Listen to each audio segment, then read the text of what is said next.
Hello everyone, आज हम solid state में 1D और 2D से आगे डिस्कस करेंगे। जहाँ पे हमने लास्ट लेक्चर में छोड़ा था, आज हम 3D के बारे में डिस्कस करेंगे, क्योंकि 1D से 2D की जनरेशन हुई और 2D से 3D की जनरेशन होगी। किस तरीके से वो प्रोड्यूस होते हैं उसके बारे में हम डिस्कस करेंगे। क्लियर है? तो ध्यान से देखिएगा, ध्यान से समझिएगा। पहली चीज़, अगर आपने लास्ट लेक्चर नहीं देखा है तो प्लीज़ जाके पहले वो लेक्चर देख लेना।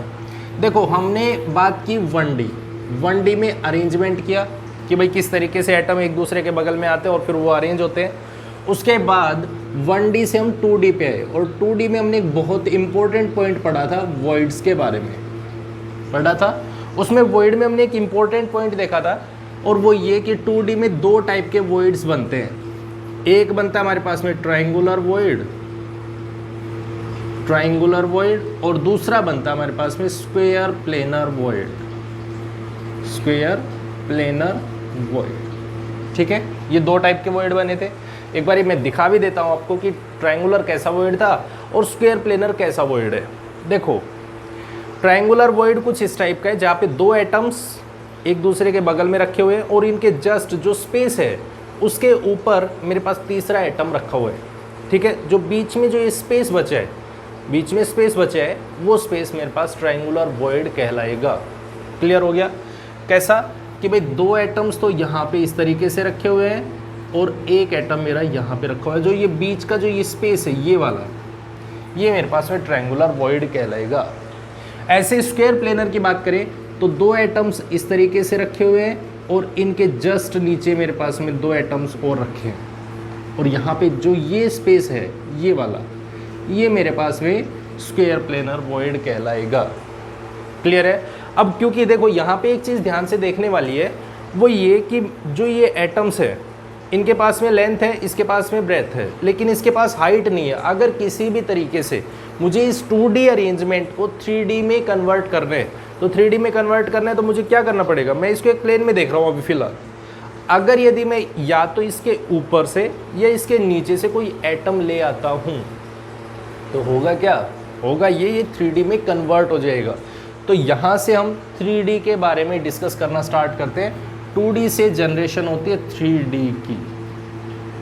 की जनरेशन होती है, वो 2D से ही होती है। क्लियर हो गई बात? और 3D से जनरेशन होती है। तो आज हम पहले इसके वॉइड्स के बारे में बात करेंगे कि जो 3D में वॉइड बनते हैं वो तीन टाइप के वॉइड्स बनते हैं। कौन कौन से वॉइड्स बनते हैं? पहला बनता है हमारे पास में टेट्राहेड्रल टाइप का वॉइड। टेट्राहेड्रल, पहले इस चीज़ को ध्यान से समझना है, एक एक चीज़ को। जो आपने लास्ट में केमिकल बॉन्डिंग पढ़ा है उसमें आपने टेट्राहेड्रल स्ट्रक्चर बनानी सीखी। और टेट्राहेड्रल स्ट्रक्चर कैसी बनाई कि चार एटम्स होते हैं सेंट्रल एटम के बगल में और वो कुछ इस तरीके का अरेंजमेंट देते हैं। यहाँ पे कोई सेंट्रल एटम है, यहाँ पे ये साइड एटम थे और ये साइड एटम है। क्लियर है? ये तीन साइड एटम और एक ऊपर का साइड एटम। ठीक है, सेंट्रल एटम के साइड में इस तरीके का जिसमें एंगल 109 डिग्री का अरेंजमेंट होता है। ठीक है, अगर आप नीचे वाले तीनों एटम्स के सेंटर्स को ज्वाइन करते हो तो हमारे पास में यहाँ से जो ये बनेगा वो बनेगी इक्विलेटरल ट्रायंगल।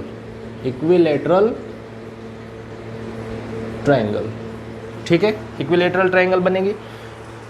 ठीक है, जो नीचे के तीनों एटम्स को हमने ज्वाइन किया, जैसे उनके सेंटर्स को ज्वाइन किया तो ये इक्विलेटरल ट्रायंगल हमें मिल गई।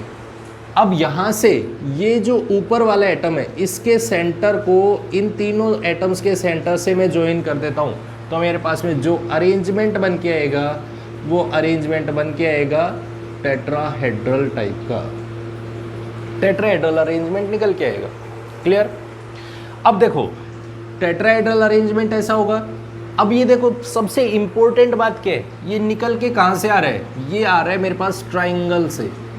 ये नीचे ट्रायंगल बनी हुई है, नीचे ट्रायंगल है और ट्रायंगल के ऊपर एक और एटम रखा है, तो बीच में जो स्पेस बचेगा उसको ही हमने क्या बोला है?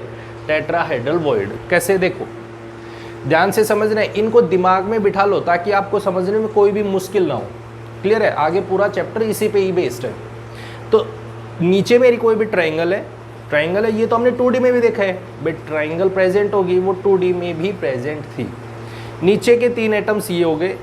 अब मैं क्या करता हूँ, एक एटम और मैं चाहे तो वो ऊपर से ले आऊँ या नीचे से ले आऊँ, मैं अगर यदि इनके बीच में जो ये जगह है, ये जो जगह है, ये इसके जस्ट ऊपर अगर मैं इस चौथे एटम को रख देता हूँ, चौथे एटम को जैसे मैं यहाँ पे रखूँगा तो मेरे पास में क्या बनेगा, ये एक टेट्राहेड्रल स्ट्रक्चर का एक मॉडल हमारे पास में जनरेट हो जाएगा। कैसे बना, देखो नीचे ध्यान से, 3 एटम्स तो ये हो गए और चौथा एटम मैंने जस्ट इसके ऊपर रख दिए। क्लियर है?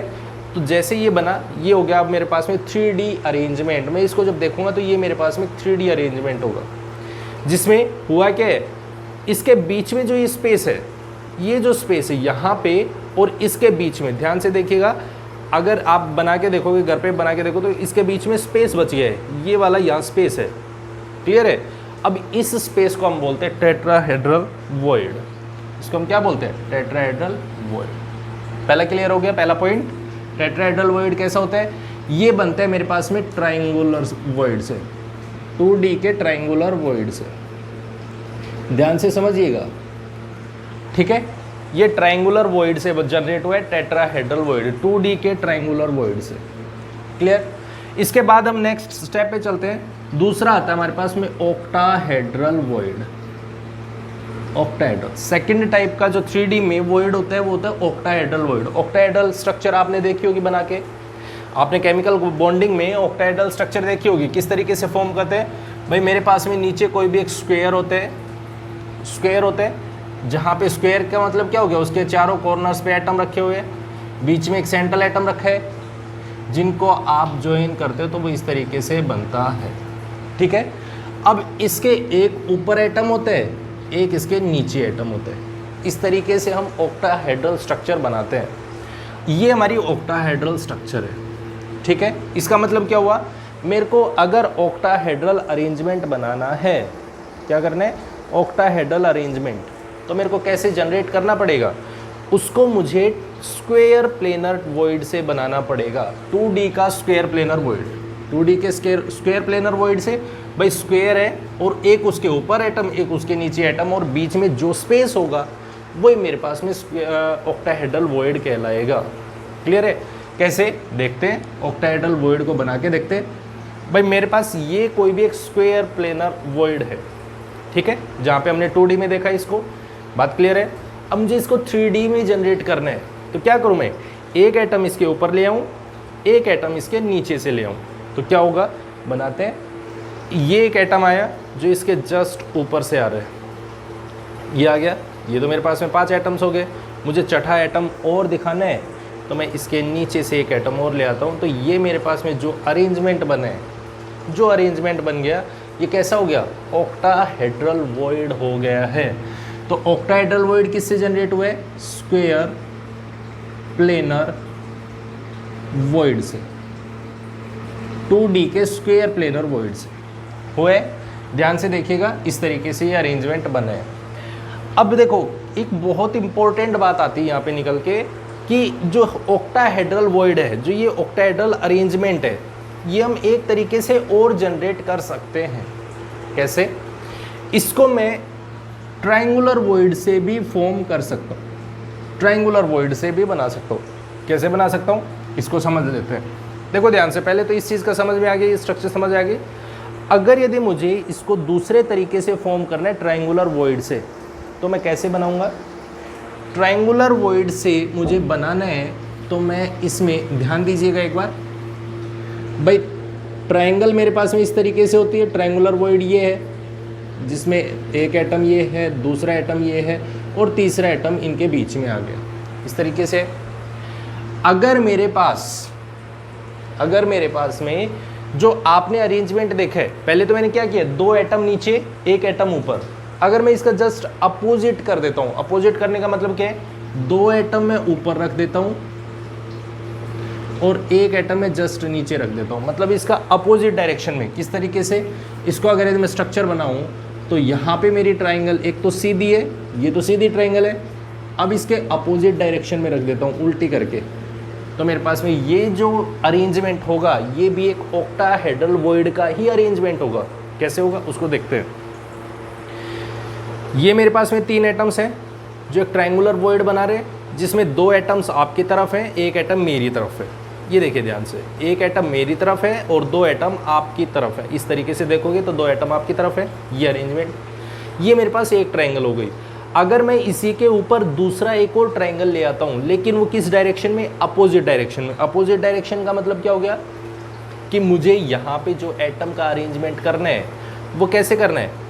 ये 2 एटम्स हैं आपकी तरफ है, इनको मैं उल्टा करके रखता हूँ। उल्टा कैसे भाई, इस तरीके से कि 2 एटम्स मेरी तरफ और 1 एटम आपकी तरफ। क्लियर हो गई बात। तो ये जो अरेंजमेंट होगा वो अरेंजमेंट भी ऑक्टाहेड्रल अरेंजमेंट ही होगा। इस तरीके से कि जहाँ पे 2 एटम आपकी तरफ, 1 एटम मेरी तरफ और 1 एटम आपकी तरफ, दूसरा ये। क्लियर है। तो ये भी ऑक्टाहेड्रल वॉइड ही है। क्लियर हो गई ये बात, एकदम क्लियर है। वॉइड तीसरी भी इसमें जनरेट होती है जिसको हम बोलते हैं क्यूबिकल वॉइड।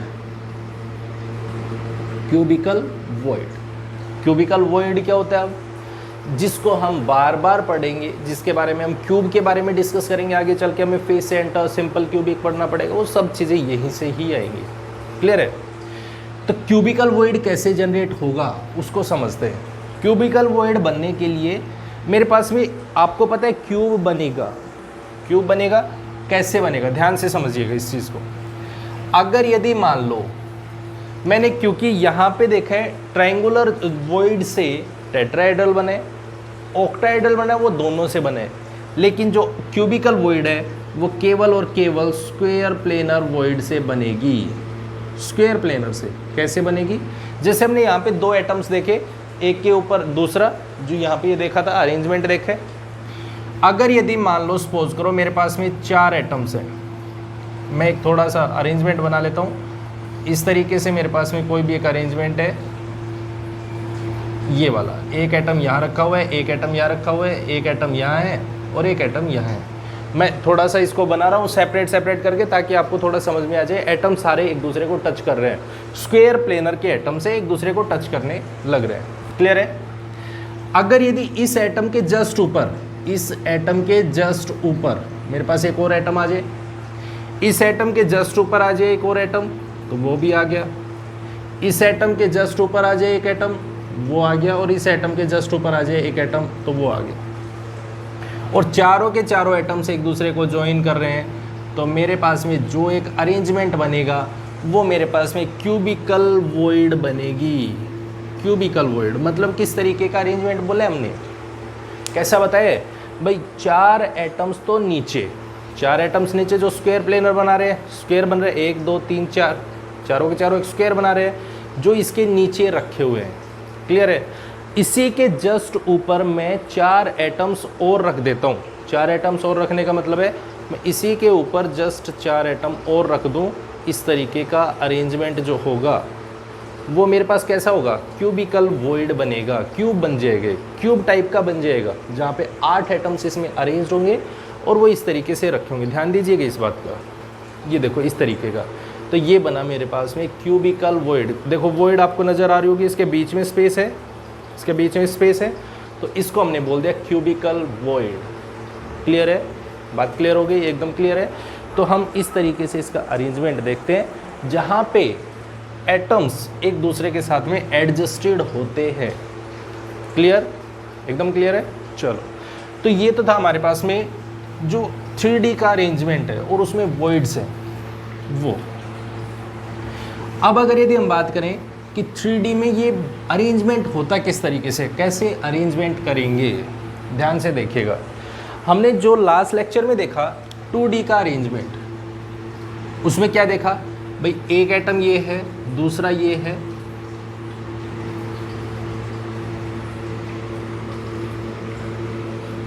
इस तरीके से। ये तो 1D का अरेंजमेंट हो गया। उसके बाद हमने देखा कि 2D का अरेंजमेंट, जो इसके जस्ट नीचे मैंने वहाँ पे 2 अरेंजमेंट बताए, और वो 2 अरेंजमेंट कौन कौन से थे, तो आप पहले इस चीज़ को आइडेंटिफाई कीजिए। ये वाला अरेंजमेंट कैसा है, एक एटम के जस्ट नीचे कैसा अरेंजमेंट बन रहा है,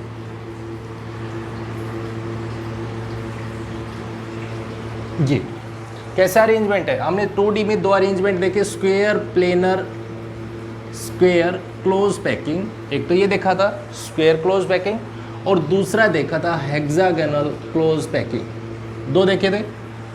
ये अरेंजमेंट कैसा है, ये मेरे पास square close packing, square close packing, square close packing है। अब मेरे पास यहाँ पे इस अरेंजमेंट में एटम्स का अरेंजमेंट, मतलब मेरे को इसको 3D में कन्वर्ट करना है, तो यहाँ पे दो पॉसिबिलिटीज़ हैं। कौन कौन सी, या तो एटम इसके जस्ट ऊपर आ जाए, इन एटम्स के जस्ट ऊपर आ जाए, क्योंकि मुझे तो ये तो 2D में है ना, मुझे 3D में कन्वर्ट करना है। 3D में कैसे कन्वर्ट होगा, या तो एटम के ऊपर जस्ट एटम आ जाए, इसी के ऊपर एक एटम आ जाए, इसी के ऊपर एक और एटम आ जाए, इसी के ऊपर एक और एटम आ जाए, या तो ऐसा हो सकता है, या फिर ऐसा हो सकता है कि ये जो स्पेस है, इन स्पेस के बीच में एटम आना स्टार्ट हो जाए, इनके बीच में, इस तरीके से। क्लियर है बात, इस तरीके का अरेंजमेंट। तो मतलब यहाँ से दो पॉसिबिलिटीज़ हैं। हम पहले जो डिस्कस कर रहे हैं वो कर रहे हैं एटम के ऊपर एटम आ रहा है, इस एटम के ऊपर एटम आ रहा है, इसके ऊपर एक एटम आ रहा है, इसके ऊपर एक और एटम आ रहा है, एक और एटम आ रहा है। इमेजिनेशन है, प्लीज़ ध्यान से समझना इस चीज़ को, ठीक है, थोड़ा सा समझने की कोशिश करनी है। भाई मैं ये कह रहा हूँ, मेरे पास में ये एक 2D का अरेंजमेंट है, 2D का अरेंजमेंट है, एटम, एटम के बाद में दूसरा एटम, फिर तीसरा एटम, फिर चौथा एटम, इस तरीके से अरेंज्ड है, ठीक है। मुझे इसको 3D में कन्वर्ट करना है, तो 3D में क्या करूँगा मैं, इसको इसके ऊपर या तो पॉसिबिलिटी क्या क्या है, या तो एटम इस एटम के ऊपर, इस एटम के ऊपर, इसके ऊपर, इसके ऊपर, इस तरीके से एक लेयर बना ले, तो वो अरेंजमेंट आ सकता है। पहली चीज़ तो ये हो सकती है। दूसरी चीज़ क्या हो सकती है कि वो यहाँ पे बीच में आना स्टार्ट हो जाए, भाई यहाँ आके बैठ जाए, फिर इसके आगे बैठ जाए, फिर इसके आगे बैठ जाए, एक अलग से लेयर बना ले। क्लियर।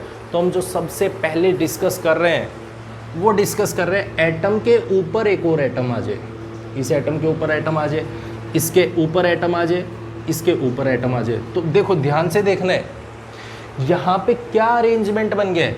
मैं अगर इसकी सिंपल सी यूनिट उठाऊं तो वो यूनिट क्या हो गई, एक एटम, दूसरा एटम, तीसरा एटम और चौथा एटम इसी के ऊपर आ गया। जहाँ पे मैंने क्या बोला है, मैं अगर यहाँ पे अरेंजमेंट बनाता हूँ, इस तरफ अरेंजमेंट बना रहा हूँ, अगर मेरे पास में 4 एटम इस तरीके से रखे हुए हैं, 4 एटम इस तरीके से रखे हुए हैं, ये हो गए। इन चारों एटम्स के जस्ट ऊपर, इस एटम के ऊपर एक और एटम आ जाए, इस एटम के ऊपर एक और एटम आ जाए, इसके ऊपर एक और एटम आ जाए और इसके ऊपर एक और एटम आ जाए, तो मेरे पास कैसा बनेगा। अभी हमने एक वॉइड पढ़ा है, क्या पढ़ा है उसको, क्यूबिकल वॉइड, ठीक है।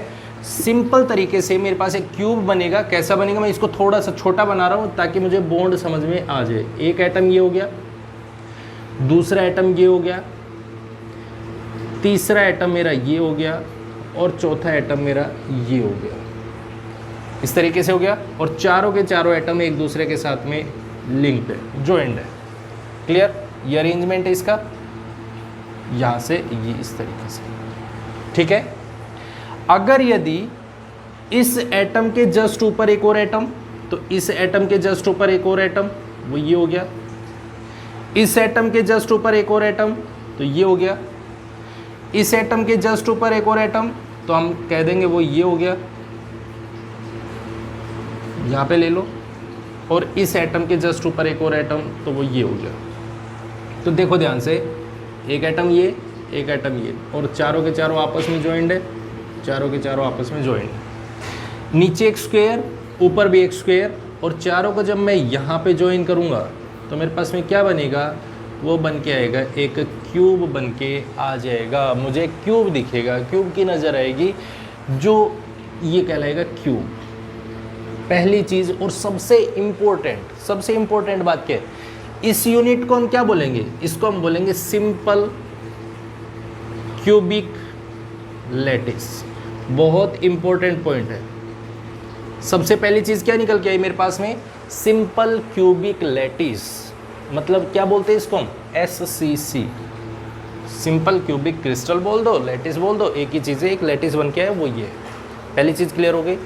इसके जो यूनिट सेल है वो बिल्कुल बेसिक है, ये एक यूनिट सेल है, यूनिट सेल, ठीक है।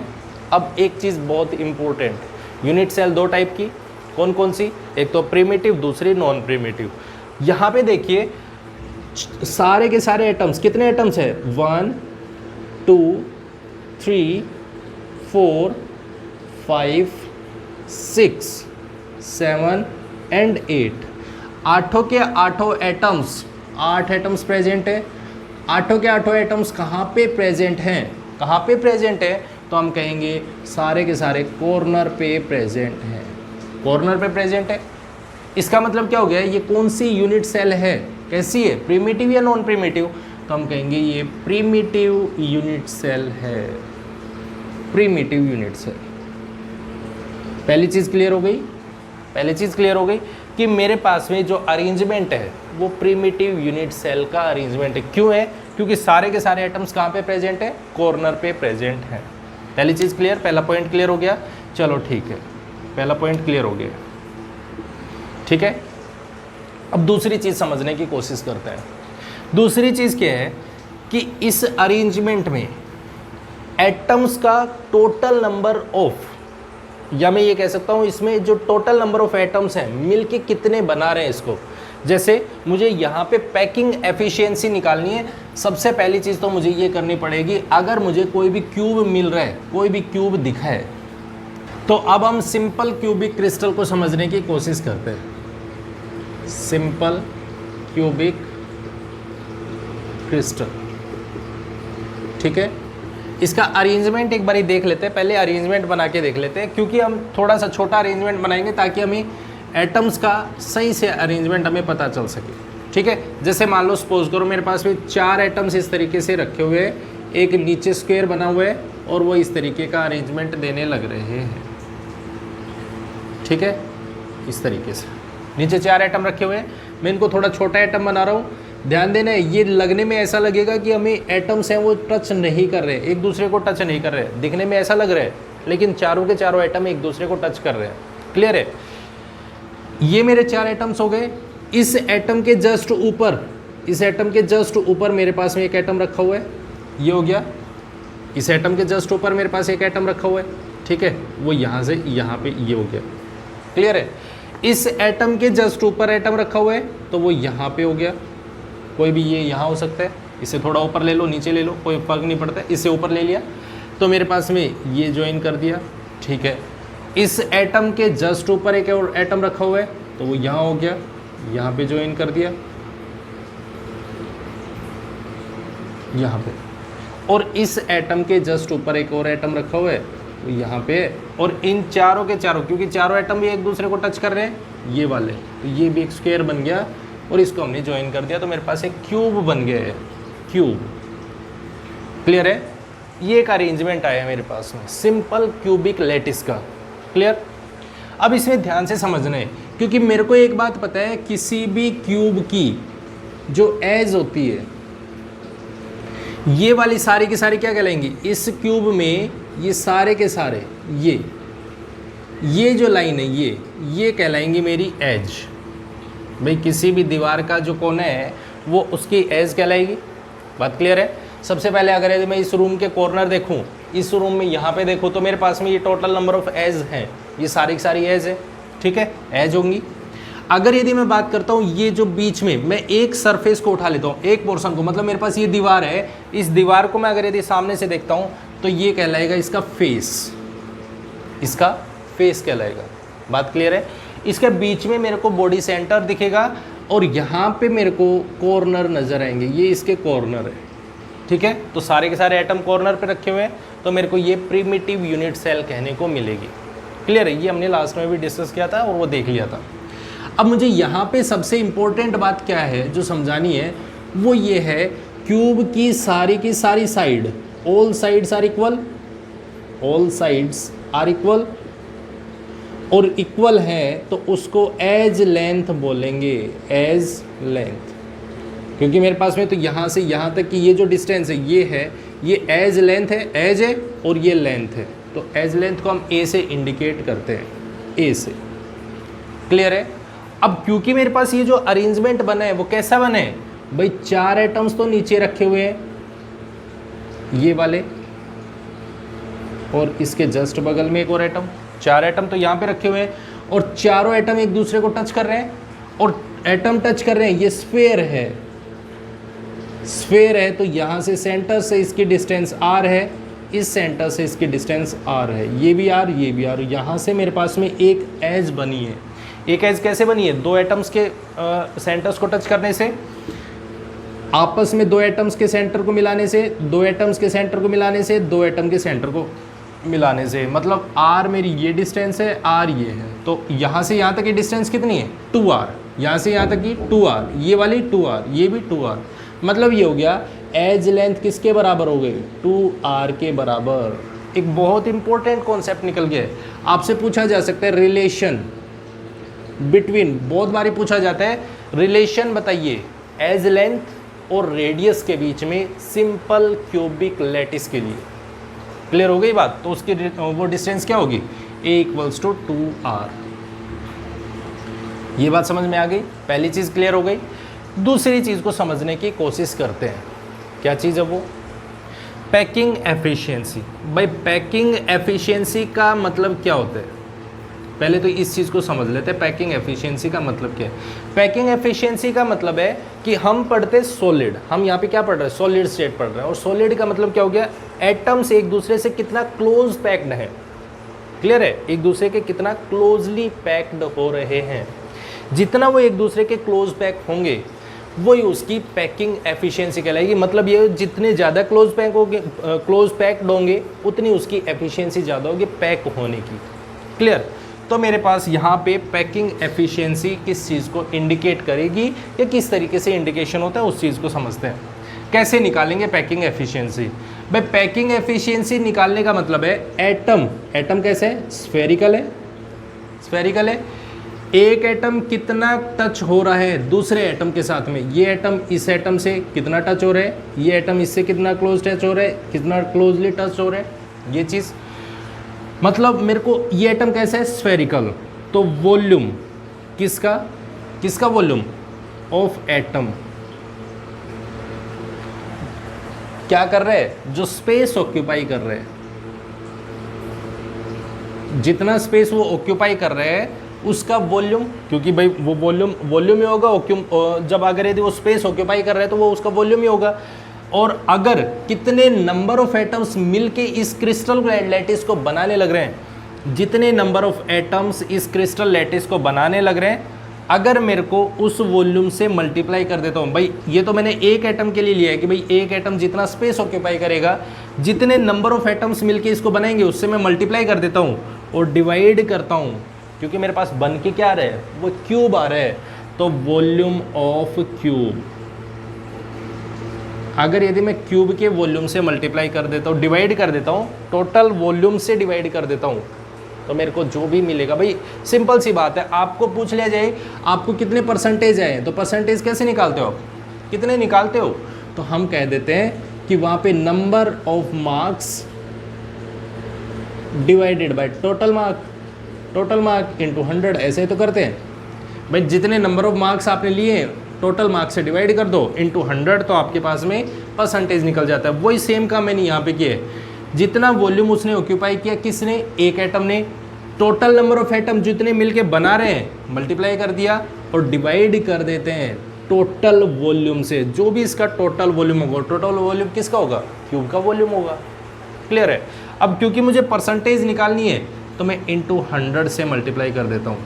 अगर मैं 100 से मल्टीप्लाई नहीं करता हूँ तो इसको बोलते हैं पैकिंग फ्रैक्शन, क्योंकि वैल्यू फ्रैक्शन में आएगी, पॉइंट समथिंग कुछ वैल्यू आएगी।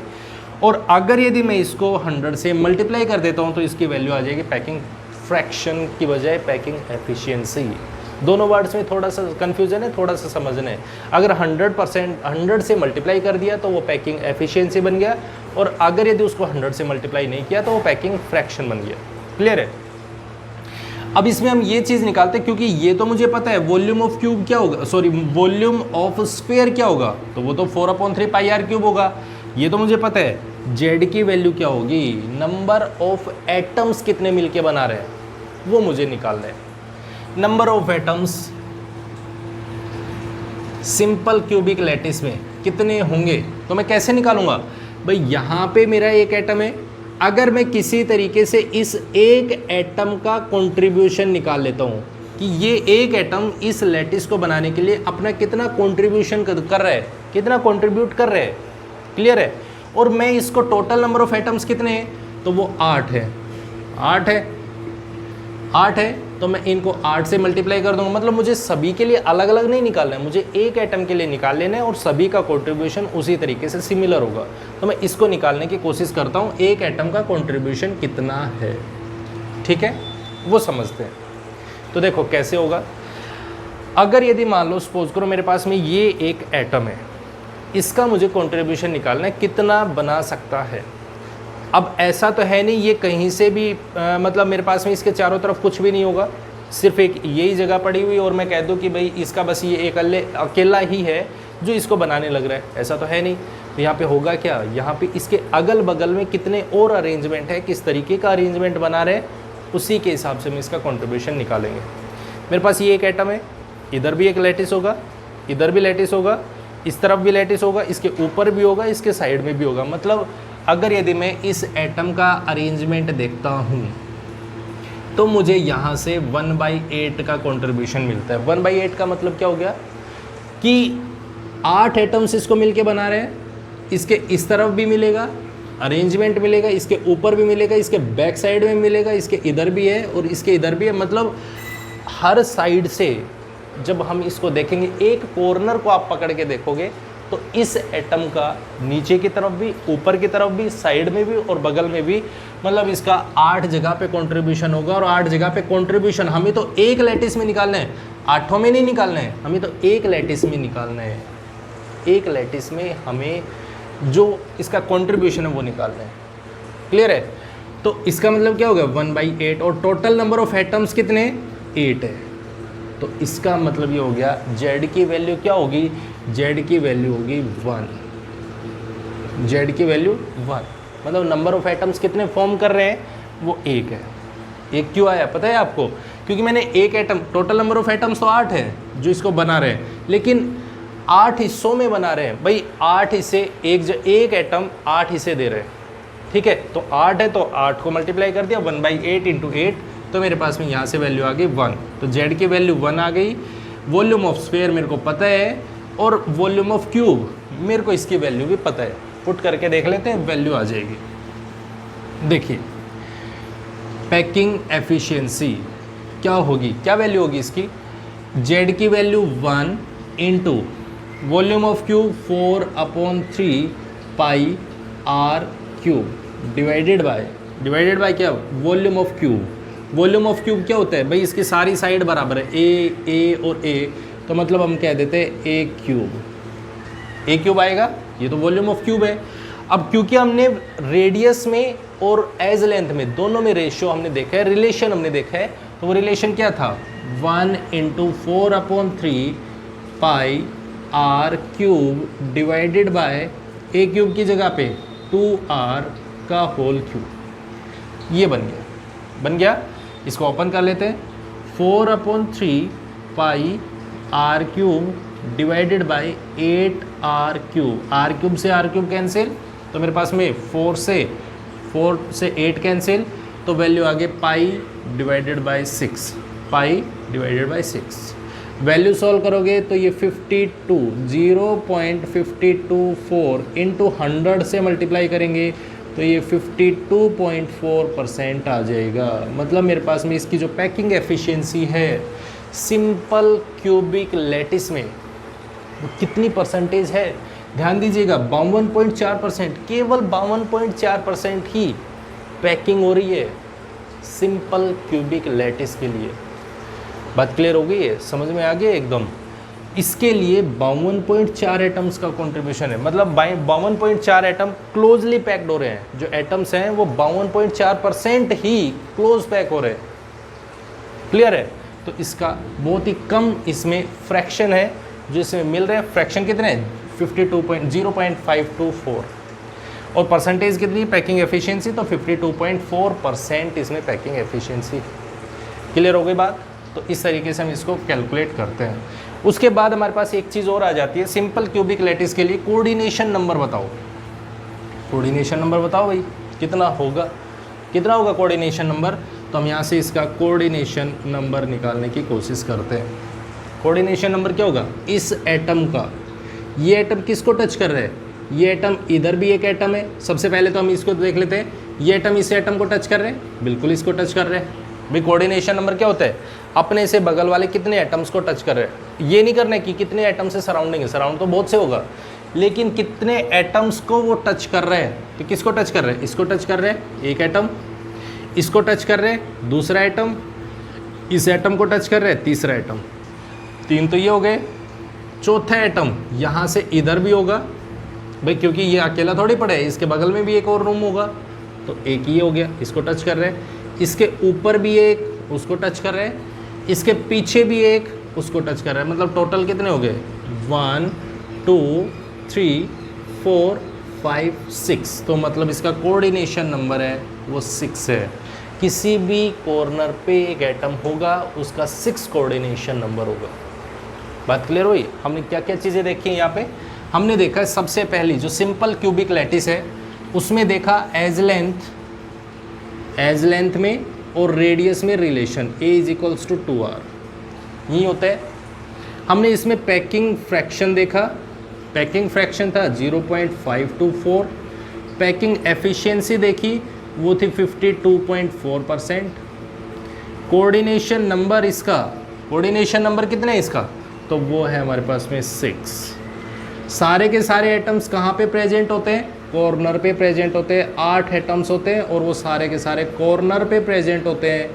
तो कॉर्नर पे प्रेजेंट होते हैं तो इसको बोलते हैं हम primitive unit cell. Primitive unit cell, primitive unit cell बोलते हैं। नंबर ऑफ एटम्स कितने हैं, नंबर ऑफ एटम्स Z = 1 है। ये हमारे पास में सिंपल क्यूबिक लैटिस के बारे में है, जो इसकी कंप्लीट इन्फॉर्मेशन है। बहुत बार इनसे क्वेश्चन पूछे जाते हैं, ध्यान से पढ़ना है, ध्यान से समझना है।